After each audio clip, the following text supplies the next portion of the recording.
Assalamualaikum warahmatullahi wabarakatuh. Robbi shrah li sadri wa yassir li amri wahlul 'uqdatam min lisani yafqahu qawli. Amma ba'du. Semoga kita semua dimudahkan segala urusan oleh Allah Subhanahu wa taala, Tuhan seluruh alam. Terima kasih yang sudah berkunjung di channel Muslim Voice, dan tentunya selamat datang di channel Muslim Voice, channel seputar dunia apologet, dialog lintas iman dan berita seputar Islam. Jangan lupa untuk like dan subscribe channel Muslim Voice. Pada kesempatan kali ini, channel Muslim Voice seperti biasa akan menayangkan dialog lintas iman, di mana seorang penganut Kristen, Ibu Esther, tidak setuju Alkitab atau kitabnya dibongkar oleh apologet Muslim dan menjelaskan siapakah Yesus sebenarnya. Mari kita simak dialog yang sangat menarik ini. Selamat menyaksikan. Gitu kan. Jadi ini bukan hal yang baru lagi, pertanyaan-pertanyaan seperti ini. Sudah dari 2000 tahun yang lalu perdebatan tentang apakah Yesus itu Tuhan, apakah Yesus itu mati atau dia disalibkan atau bla bla bla. Itu sudah ada 2000 tahun yang lalu, dan ini berulang-ulang terus sampai nanti selesai. Jadi semua pertanyaan itu pasti ada jawabannya, karena sampai sekarang pun kekristenan tetap eksis, ya kan? Nah, sekarang coba Mbak tunjukkan. Jadi gitu. gini, saya jawab sekaligus aja. Oke. Saya jawab jadi gini, Mbak sekaligus Esther, aja. jawabnya harus menggunakan dalil, jangan Data, cuma jelas. asumsi, karena yang bikin ribut itu yang cuma asumsi doang kayak yang tadi. Ditanya, ya udah kita kasih tunjuk ayat-ayatnya di mana, dia nggak mau baca. Nah kayak begitu. Iya, jelas, pasti saya akan memberikan dalilnya supaya kita juga bisa melihat bersama-sama. Artinya apa yang saya bicarakan ini, apa yang saya informasikan adalah hal yang bertanggung jawab dan dapat dipertanggungjawabkan. Udah langsung ya kan? aja, nggak usah banyak ini, langsung apa yang dipertanyakan Bang Asidik tadi, Bang Asidik. Nah, jadi ini tentang persaliban Yesus gitu kan. Ya, jelas dia pasti disalib. Jadi sebelum jadi, saya menjawab itu, coba saya ulangi lagi ya. Saya paham, saya udah paham jawab apa pertanyaannya. Jadi benarkah Allah yang menghendakinya? Silakan. Ya, jadi saya jawab langsung sekaligus aja secara global ya. Jadi sebelum semuanya sesuatu itu terjadi, sebelum Yesus datang di dunia ini, itu 700 sebelumnya itu sudah dinubuatkan. Artinya itu memang sudah diilhamkan. Jadi dia itu datang untuk menggenapi segala sesuatunya. Jadi mengenai dia penyaliban, oke, saya kasih ayatnya ya. Jadi dari mengenai kelahiran Yesus di Bethlehem itu ada di 3 nggak aneh. sebentar saya jawab ya. Yesus ya ini ya. Jadi, ini saya jawab nih. Ini mengenai ini saya jawab mengenai nubuatan Yesus ya. Jadi seluruh mengenai Yesus. Jadi bisa dibuka nanti di dalam Bible. Oke, saya jawab mengenai kelahiran Yesus di Bethlehem itu ada di Mika 5 ayat 1. Kita bisa baca di situ ya. Terus kalau mengenai kelahiran Yesus dengan anak perempuan Maria, itu ada di Yesaya 7 ayat 14. Bisa kita cek. Mengenai garis istilah Yesus juga dari suku Yehuda itu jelas sekali. Itu ada di Kejadian 49 ayat 10. Ini baru Yesus ya. Terus Yesus ditolak di Israel juga. Itu ada di dalam Yesaya 53, itu sudah dinubuatkan ya. Berarti tidak ada ya? Benarkah Allah yang menghendakinya? Ada dong, saya belum selesai. Jawab, jangan kemana-mana. Nah, ini mengenai pengkhianatan Yudas juga kepada Yesus di Zakaria. Ada di Zakaria 11 ayat 12. Nanti kita buka. Oke. Nah, mengenai kematian Yesus. Nah, ini kita masuk. Mengenai di kematian Yesus di kayu salib itu ada di Mazmur 22 ayat 17 ya. Dan kebangkitan Yesus dari kematian di Mazmur 16 ayat 10. Oke. Ini nubuatan sebelum Yesus lahir ya, di 700. Stop dulu PL. PL itu tidak pernah berbicara tentang Yesus. Bentar Bang Asidik, biarin saya aja Bang Asidik. Saya tahu kok kemana orang ini ya. Jadi di dalam Gak apa-apa, lanjut nih. Udah, sok Bang Asidik aja. Jadi gini ya, mengenai Yesus mati atau tidak, kita suka nggak suka, kita mau nggak mau, seluruh dunia mengakui bahwa kenaikan dia kemarin kita rayakan di seluruh dunia. Mbak, oke, sudah Mbak, terlalu panjang. Benarkah Allah yang menghendakinya? Itu poinnya. Mana datanya gitu loh. Oke, makanya Umi akan buka ya nubuatan-nubuatan tentang PL. Tidak pernah ada yang berbicara tentang Yesus. Jangan ngemis-ngemis ke PL. Apalagi Yesus sebagai Tuhan. Yesua Hamasia. Yosua tidak pernah jadi Tuhan untuk bangsa Yahudi. Ya, kamu tadi bicara tentang Mika 5 ayat 1. Coba baca di sana. Tetapi engkau hai Bethlehem Efrata, hai yang terkecil di antara kaum-kaum Yehuda, daripadamu akan bangkit bagiku seorang anak yang akan memerintah Israel. Sejak kapan Yesus memerintah Israel? Sejak kapan Yesus memerintah Israel? Karena di dalam Yohanes, dengerin dulu. Karena Yesus di dalam Yohanes pasal 7 ayat ke-7, pasal 6 ayat ke-7, ke-70 dan 71 tadi digenapi yang kata kamu di dalam Mazmur. Yesus mengatakan, bukan kalian yang memilih aku, tapi aku yang memilih kalian 12. Ya, 12 dan salah satunya adalah iblis. Ayat 71-nya, siapa yang dimaksud dengan iblis? Dia adalah Yudas bin Simon Iskariot. Jadi sudah jelas. Kalau Yesus mengatakan Yudas yang berkhianat itu ada di dalam Yohanes pasal 6 ayat 71. Jangan berpikir kalau PL itu menubuatkan tentang Yesus, apalagi Yesaya 52:53. Kalau kamu mengatakan Yesaya 52:53 adalah nubuatan untuk Yesus, kamu harus menerima resikonya bahwa Yesus itu berwajah buruk sampai orang tidak sudi lagi melihat dia. Yesaya 52:53 di sana berbicara tentang taruk yang tumbuh di hadapan Tuhan. Di mana ada Tuhan tumbuh di hadapan Tuhan. Ya, jadi kalau kamu berbicara tentang Yesaya, jangan ujuk-ujuk ke 5, ke 9, ke apalagi ke 53. Kamu baca dulu opening Yesaya pasal 1 ayat 1 lembaran pertama kitab Yesaya. Di sana untuk siapa? Pada saat Yesaya bin Amos berbicara untuk siapa? Kita baca. Raja-raja Yehuda Hizkia. Jangan berbicara tentang Yesus, nanti Yesus itu 7,5 abad kemudian. Ya, jadi kamu harus tahu dulu kitab Yesaya itu untuk siapa. Baca di lembaran pertama, penglihatan yang dilihat oleh Yesaya bin Amos tentang Yehuda dan Yerusalem dalam zamannya Uzia, dalam zamannya Yotam, dalam zamannya Ahaz, dalam zamannya Hizkia yang pada saat itu menjadi raja-raja Yehuda. Yesus tidak pernah menjadi Raja Yehuda. Dan Yesus nanti itu brojolnya 7,5 abad kemudian. Ini bukan berbicara tentang nubuatan, tapi ini berbicara tentang, di sana sudah dikatakan Yulad. Yulad itu raja itu telah lahir, bukan akan lahir. Ya, telah lahir bagi kita juru selamat, Tuhan di kota Daud. Apakah itu berbicara untuk Yesus? No, bukan. Baca dulu Yesaya pertama, ayat pertama. Makanya Bible mencatut apa yang ada di dalam Yesaya, kemudian ditulis di dalam PB. Telah lahir bagi kita juru selamat, Tuhan di kota Daud. Katanya Yesus itu lahir di mana? Di kota Daud apa di Bethlehem? Gabrul kan ada kalau kota kalian. Daud. Lah itu di dalam Bible kamu di mana? Berarti salah dong. Dek, yang kamu baca itu, yang kamu baca itu kamu baca di mana? Saya gitu loh. Jadi bukan, gini, itu di mana sekarang? Gitu loh. Makanya Kenapa? jangan dulu dengan PD-nya kalian berbicara tentang PL. Di dalam PL tidak ada pembahasan Yesus. Itu PL pembunuhan itu Yesus. Bukan kehendak Sang Pencipta. Paham nggak? Itu. Paham Yudas nggak? bentar, saya kasih paham. Jangan paham kamu. Paham. Kamu yang Nanti tidak paham. nanti kamu saya kasih paham. Yang bernubuat itu Imam Kayafas. Tahu nggak kamu? Tahu nggak? Bukan kehendak Tuhan. Yudas mengkhianati. Nah, terus imam-imam Kayafas yang bernubuat Imam Kayafas. Kamu buka Lukas 11 45 sampai 57 baca. Gitu. Bukan kehendak Sang Pencipta. Ya enggak. Kamu baca situ Lukas 11 45 sampai 57 gitu loh.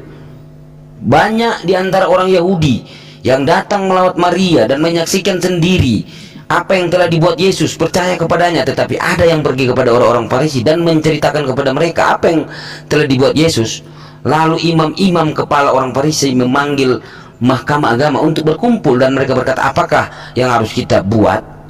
Sebab orang itu membuat banyak mujizat. Mujizat ini ya berdoa kepada Sang Pencipta ya.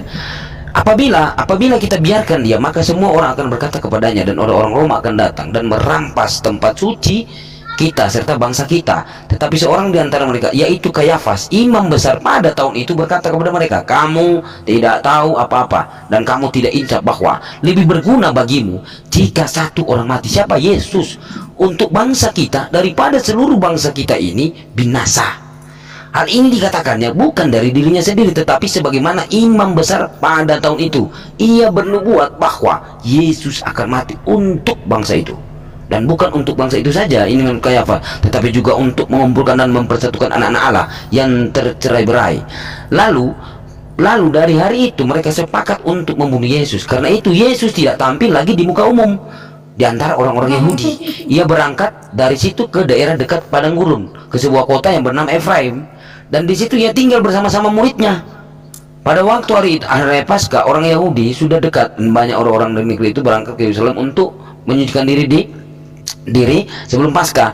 Mereka mencari Yesus dan sambil berdiri dalam bait Allah, mereka berkata seorang kepada yang lain, "Bagaimana pendapatmu? Akan datang jugakah ia ke pesta?" Sementara itu imam-imam kepala dan orang-orang Farisi telah memberikan perintah supaya setiap orang yang tahu di mana dia berada. Bang Sidik, jangan dibaca semua terlalu jauh, Bang Sidik. Udah. Tinggal difokuskan ke ayat yang jadi agar mereka menangkap dia. Ini gitu. Bukan kehendak Sang Pencipta, diminta kehendak Sang Pencipta, kamu nggak bisa tunjukkan. Wah, data apa yang kamu buat tadi? Dan yang perlu diingat, Mbak Esther, Yesus itu seorang Yahudi ya.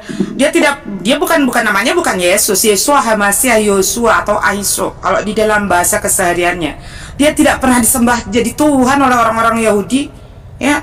Makanya Yesus nggak pernah dia mengatakan di dalam Bible manapun, nggak pernah dia mengatakan dia Tuhan. Bahkan Paulus sendiri pun tidak mengajarkan Yesus itu Tuhan.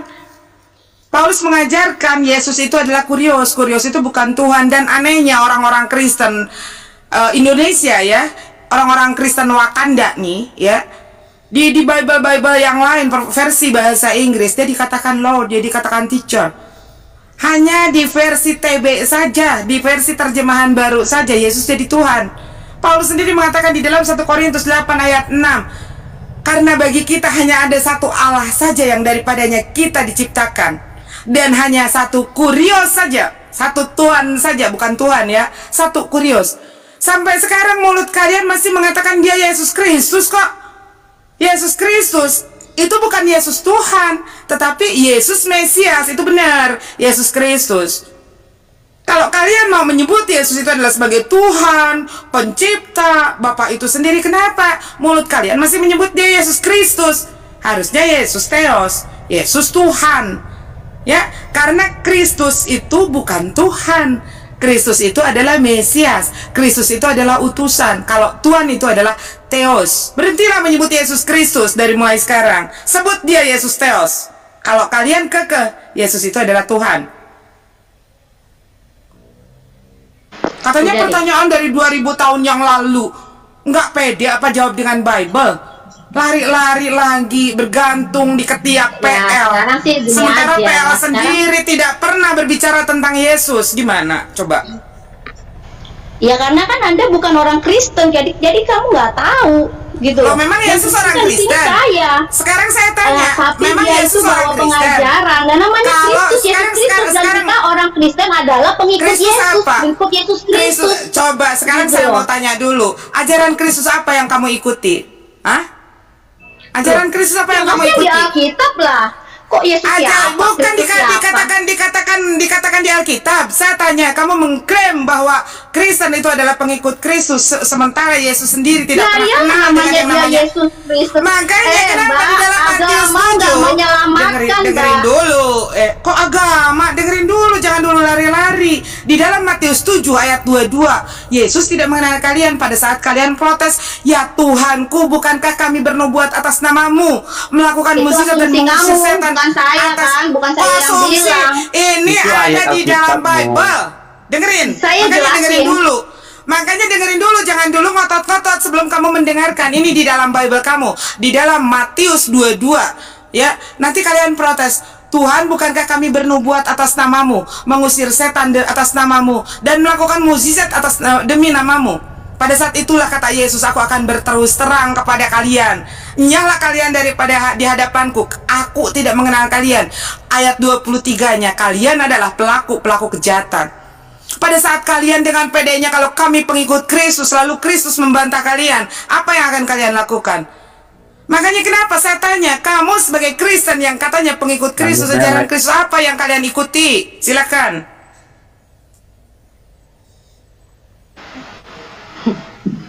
Gimana orang mau ngomong selalu dipotong. Udah begitu silakan, ngomong. dikasih silakan malah ngomong. Jawab. Silakan. Ajaran Kristus apa? Ajaran Kristus apa? Tadi sudah sepakat ya menggunakan dalil. Sekarang ajaran Kristus apa yang kalian ikuti? Pakai dalil. Silakan. Ya dalilnya di Alkitab itulah. Kan kalian udah bisa baca apa? Ya apa? Apa ajaran Kristus apa yang kalian terutama ikuti?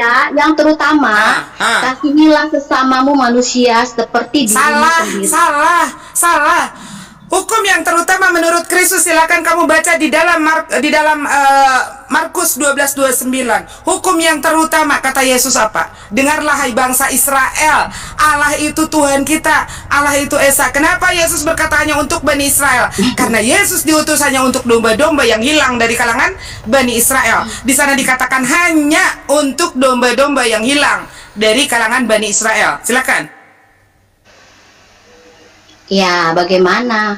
Saya jelaskan Ya, semuanya bagaimana? pasti dibantah kan? Semuanya pasti dibantah. Tapi Makanya kalau jelaskan mau pakai dapat dalil. ya saya tadi udah jelaskan pakai Yang dalil. membantah kamu itu bukan kami umat Islam, tapi apa ada ayat-ayat yang ada di dalam Bible kamu. Kamu tuh sedang berbantah-bantahan dengan ayat-ayat yang ada di dalam Bible kamu. Silakan, tunjukkan saja ajaran Kristus apa yang kamu ikuti. Ajaran Kristus apa yang kamu ikuti? Apa?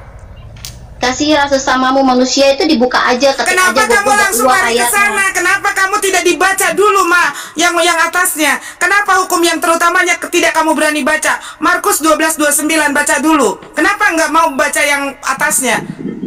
Loncat ke bawah. Apa Markus tadi baca aja Markus apa? Markus 12:29, Cek. Markus 12:29. Baca. Kalau enggak nanti saya minta teman-teman muslim saya yang baca. Kalau kamu nggak tahu.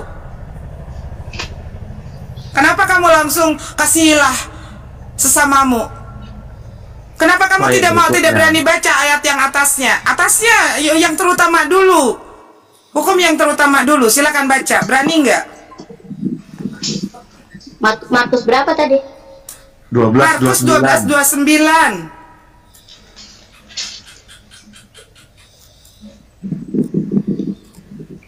Oh. Jawab Yesus, hukum yang terutama ialah dengarlah hai orang Israel, Tuhan Allah kita Tuhan itu Esa. Kasihilah Tuhan Allahmu dengan segenap hatimu dan dengan segenap hatimu. Berarti hukum yang terutamanya apa? Berarti hukum yang terutamanya apa? Sekarang begini, itu hukum yang terutama Tuhan ajarkan itu untuk urusan kita dengan manusia. Kalau dengan Tuhan sudah pastilah. Loh, itu bukan dengan manusia, itu dengan Tuhan gimana? Itu urusannya dengan Tuhan. Nggak ada masalah juga kan? Dengarlah bangsa Israel. Kok nggak ada masalah? Terus salahnya di mana? Ya terus salahnya di mana? Dengarlah bangsa Yesus.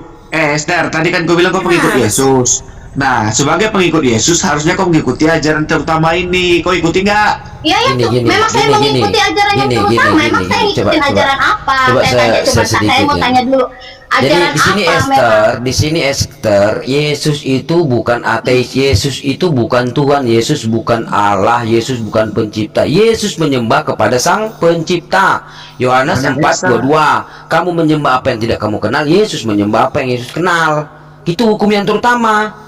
Yohanes 17:3. Engkau satu-satunya Allah yang benar, Yesus yang diutus. Datanglah gujuk-gujuk si Paulus. Roma 14:9 menjadikan Yesus jadi Tuhan, gitu loh. Masih punya itu Bible yang pakai voice nggak? Kita perdengarkan Yohanes 17. Udah nggak ada. Nah, kamu kalau mau kenal Yesus, itu ada di Bang Asidik tuh ya, Bible voice itu bagus sekali ya.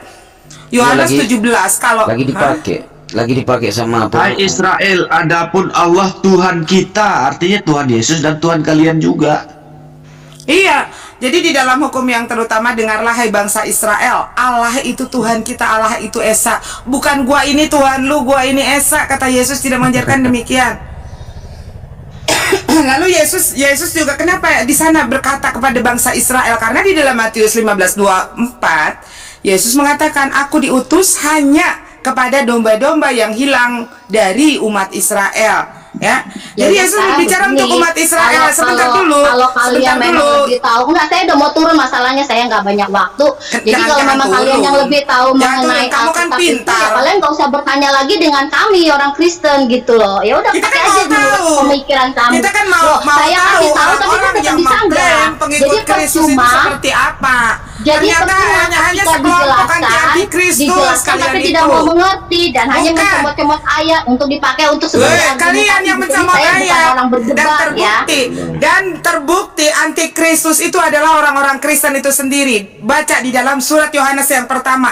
Yohanes mengatakan, anak-anak telah tiba saatnya, sekarang telah datang banyak antikristus. Jadi antikristus sudah datang pada zamannya Yohanes. Yang kedua, Yohanes mengatakan bahwa antikristus itu adalah dari kita, dari antara kita, ya. Nah, Sementara umat saya Islam permisi. tidak pernah.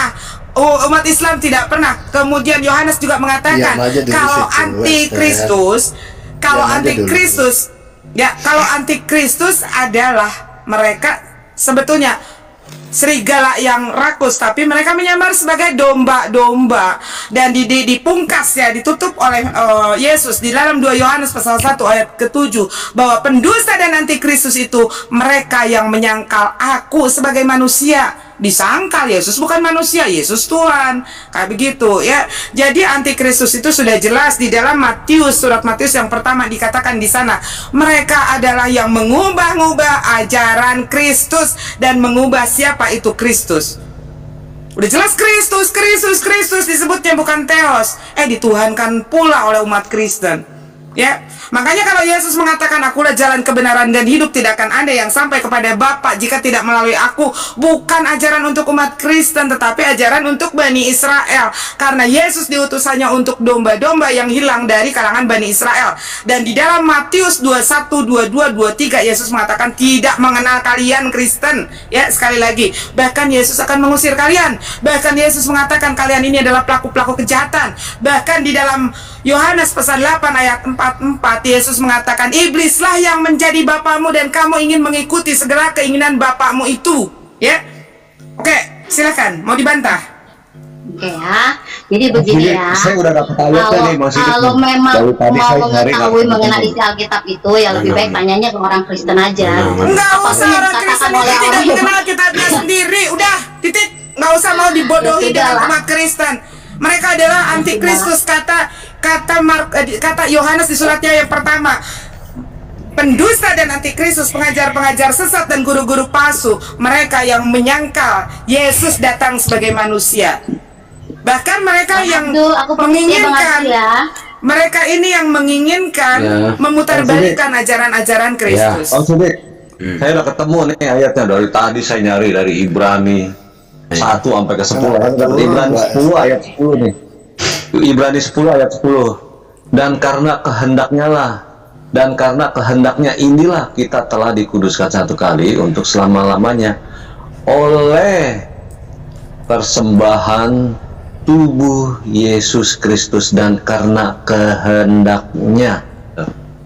Dapat nih Bang? Waduh, saya dari tadi nyari di mana. Apa bunyinya?